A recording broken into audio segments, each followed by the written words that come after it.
Imagine coming home after a long night, flipping on the lights, and catching a glimpse of movement in the darkness across the street. A shadowy figure vanishing just as you turn to look. What if that wasn't your imagination?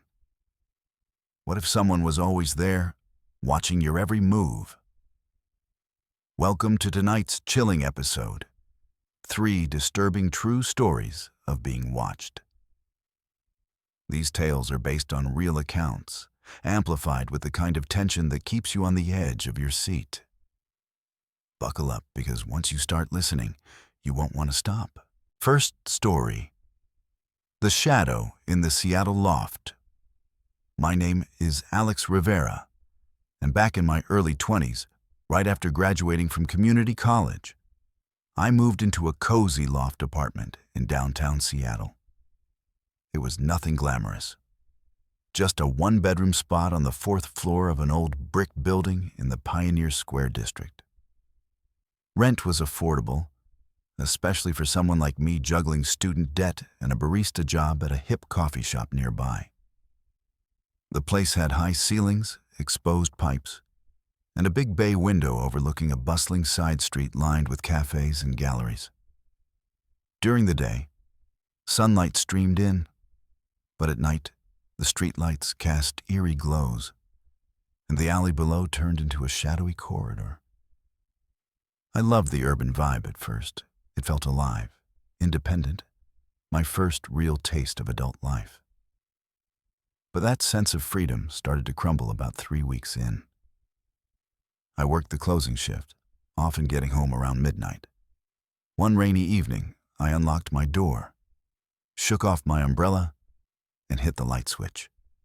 As the room illuminated, I swear I saw a silhouette in the window of the apartment building directly across the street, maybe 20 feet away, separated only by the narrow road. It was like a person stepping back quickly, the blinds rattling shut. I blinked, heart skipping a beat, but when I peered out, everything was still. Just the rain pattering against the glass. I told myself it was a reflection, or maybe a neighbor getting spooked by my sudden light. Seattle's full of night owls, right? No big deal. The next night, it happened again. I flicked on the lamp by my couch, and there it was. A subtle shift in the blinds across the way, like fingers parting them for a peek before snapping closed. This time, I froze, staring hard. The apartment opposite mine had been dark every time I'd glanced over. No lights, no signs of life. I'd assumed it was empty, maybe under renovation like half the buildings in this gentrifying neighborhood. But now, doubt crept in. Was someone living there in the dark? I tried to laugh it off, scrolling through my phone to distract myself. But sleep didn't come easy. I kept glancing at the window, imagining eyes boring into my space. Over the following days, I became obsessed. Every night, without fail, the moment my lights came on, those blinds would twitch. It wasn't random. It was timed perfectly with my arrivals. I started experimenting, leaving the lights off, creeping to the window in darkness. Nothing. But switch them on. Instant movement. One night, I even pretended to leave again, turning off the lights and hiding by the door. Sure enough, after a few minutes of silence, I heard faint footsteps outside my hallway. Soft, deliberate. My blood ran cold. Who was sinking their life to mine? I confronted my building manager, an older guy named Mr. Harlan, about the unit across the street. He chuckled, saying it was vacant, had been for 6 months due to plumbing issues. "You're just jumpy from all that caffeine you sling," he joked, but I wasn't buying it. I considered calling the cops, but what would I say? "Hey, officer, blinds are moving suspiciously?" It sounded paranoid. Still, the unease built. I started closing my curtains early, but even then, I'd feel it. that prickling on the back of my neck, like invisible eyes piercing through. Things escalated one stormy Friday. My shift ran late due to a packed open mic night at the shop, so I stumbled home around 2 a.m., drenched and exhausted. Fumbling with my keys, I noticed something wedged in the doorframe. A small, folded piece of paper. Unfolding it under the hallway light, my stomach dropped. Scrawled in shaky handwriting, "I like your smile." No signature, no explanation. Panic surged. I bolted inside, slammed the door, and raced to the window. The blinds across the street were parted slightly, a dark void staring back. Was that a face? I couldn't tell, but I grabbed my phone and dialed my best friend, Sarah Chen, who lived in Bellevue. "Get over here now," she said, her voice steady despite my hysteria. I packed a bag and fled to her place, heart pounding the whole Uber ride. The next morning, Sarah came with me to demand answers from Mr. Harlan. We insisted on seeing the vacant unit ourselves. He grumbled but grabbed the keys, and we crossed the street to the sister building. The apartment was a mirror of mine. Dusty, echoey, with peeling wallpaper and no furniture. But in the bedroom facing my window, a worn wooden chair positioned perfectly center, like a throne for a voyeur. And on the floor beside it, crumbs from takeout wrappers, a half-empty water bottle, and a crumpled receipt from my coffee shop, dated just yesterday. Someone had been there, watching, close enough to know my routine, my habits. We called the police immediately. They dusted for prints, took photos, and interviewed neighbors. Turns out, the building's security cams had glitches, but one grainy clip showed a hooded figure slipping in through a side door multiple times. Always at night. No clear face, but the height and build matched a former maintenance guy who'd been fired months ago for creepy behavior toward tenants. They never caught him, but the investigation revealed he'd accessed master keys somehow. Statistics from the National Center for Victims of Crime show that 1 in 6 women and 1 in 19 men experience stalking in their lifetime, often starting with subtle surveillance like this. In real cases, like the 2019 Seattle stalker who hid in attics, ignoring gut feelings can lead to tragedy. I moved out that week, crashing with Sarah until I found a secure high-rise in Capitol Hill. To this day, I double-check locks and avoid ground-floor windows. The lesson? Trust your instincts. They're your first line of defense. In a world where smart home cams and social media make us more visible than ever, always report suspicious activity early. It could save your life. Studies from the Stalking, Prevention, Awareness, and Resource Center emphasize that early intervention stops 46% of cases before they escalate. Don't wait for the note or the chair. Act on the shadows.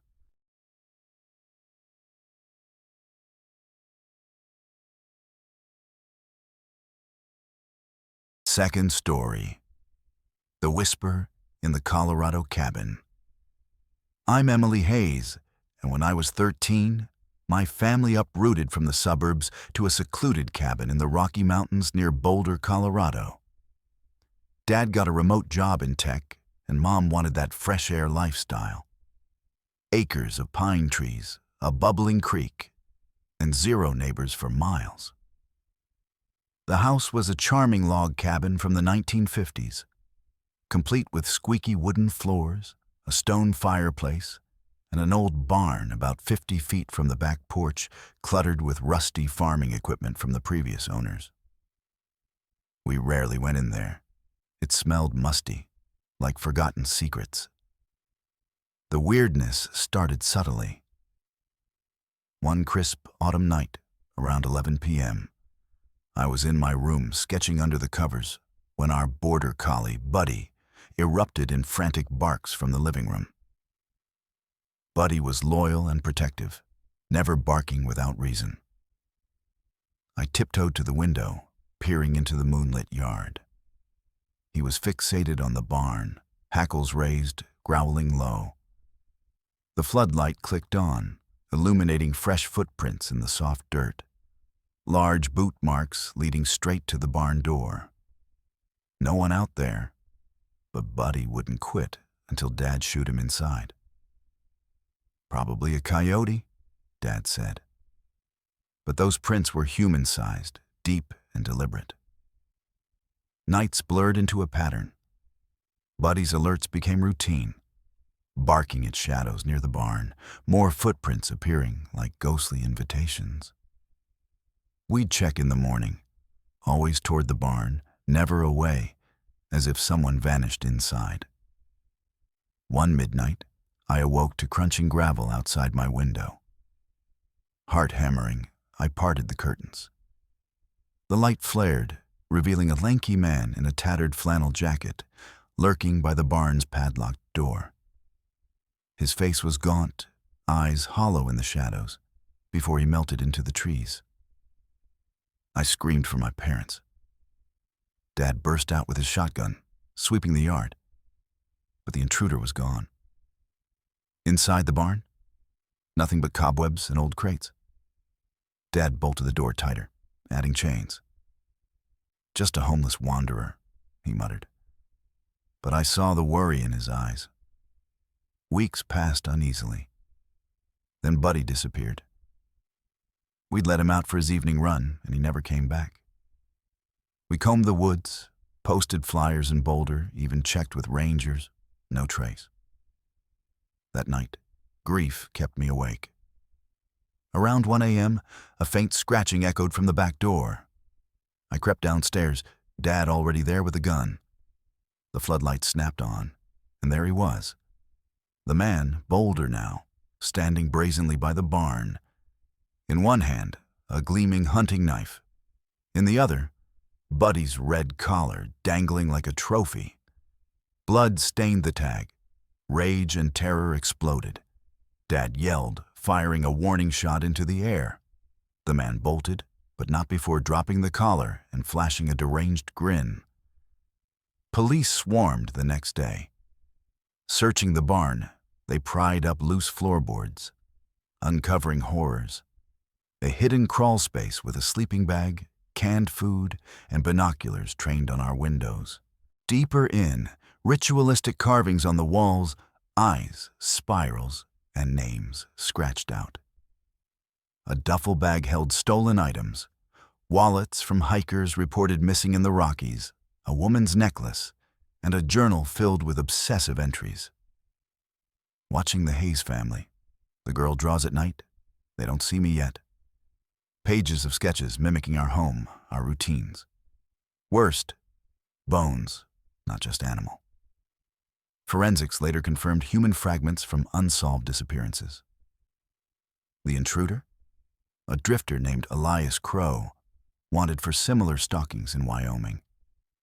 He'd been squatting in barns across the state, preying on isolated families. Real-life parallels abound. The FBI reports over 100,000 missing persons annually, many linked to rural predators like the 2022 Colorado cabin killer who watched victims for weeks before striking. Crow was caught 2 months later, but not before another family endured his gaze. We sold the cabin and moved to a gated community in Denver. The scar remains. I jolt at every rustle. The takeaway? Isolation breeds vulnerability. Always secure your property and heed pet warnings. According to the ASPCA, dogs detect intruders 80% of the time before humans. Install motion cams and report anomalies. Rural crime stats from the Department of Justice show early alerts prevent 70% of escalations. Your home should be a sanctuary, not a stage for unseen eyes.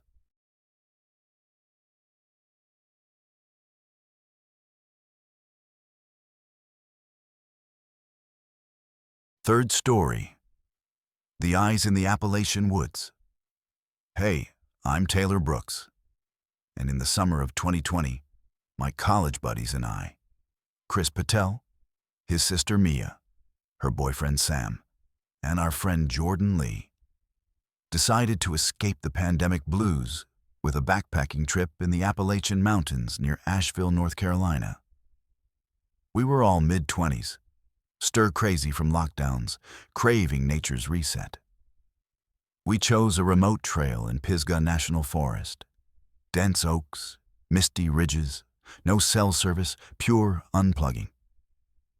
We hiked in with packs, set up camp by a serene waterfall, 2 tents for the group, a fire pit, and stars like diamonds overhead. Day 1 was bliss, swimming, stories, s'mores. We felt invincible. But night 2 shattered that. Around 10 p.m., huddled by the flames, Jordan whispered, "Did you see that?" We scanned the tree line. Nothing. He insisted, a shape slinking between trunks 50 yards out. Sam laughed it off as a bear, but then a branch cracked sharply, closer. Mia clutched her flashlight, suggesting we turn in. We doused the fire, zipped tents. But sleep evaded me. Around midnight, labored breathing echoed outside my tent, raspy like a chain smoker's wheeze. It circled slowly, pausing as if listening. I nudged Chris. He heard it too. No one dared move. It faded, but dread lingered. Morning brought revelations. Everyone had stories. Mia heard whispers. Sam saw a shadow by the waterfall. We found footprints encircling the site, dozens, some bare, toes splayed unnaturally in the mud. They trailed into the underbrush, vanishing. We joked about Bigfoot, but tension mounted. That afternoon, exploring a nearby cave, we discovered discarded wrappers, our brand of energy bars, stolen from camp. Paranoia set in. Night 3 was hell. We built a roaring fire, weapons ready, knives, a hatchet. At 1 a.m., leaves rustled. Then a guttural voice murmured, "Pretty group, so alone." Flashlights pierced the dark. A naked man, emaciated and wild-eyed, crouched behind a log, skin smeared with dirt. He snarled, scrambling away on all fours. Screams erupted. We debated fleeing, but hiking blind was suicide. The trail twisted for miles. Huddling together, we stoked the fire high. Hours dragged. Around 3 a.m., a twig snapped near my tent. I whispered warnings. Then the zipper inched down, slow, teasing. I lunged, yanking it up, yelling bloody murder. The group exploded into chaos. Shouts, beams sweeping. Outside, fleeing footsteps. Dawn revealed slashed tent fabric, a crude carving on a tree. Watching eyes. We packed frantically, racing back. At the ranger station, we spilled everything.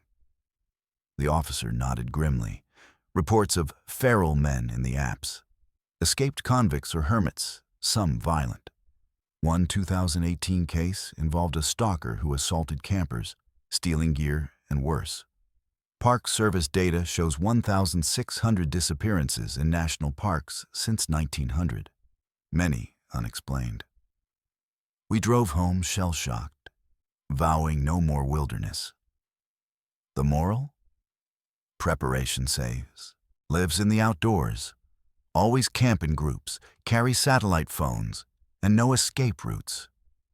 REI's safety guides note that 90% of incidents stem from underestimating risks.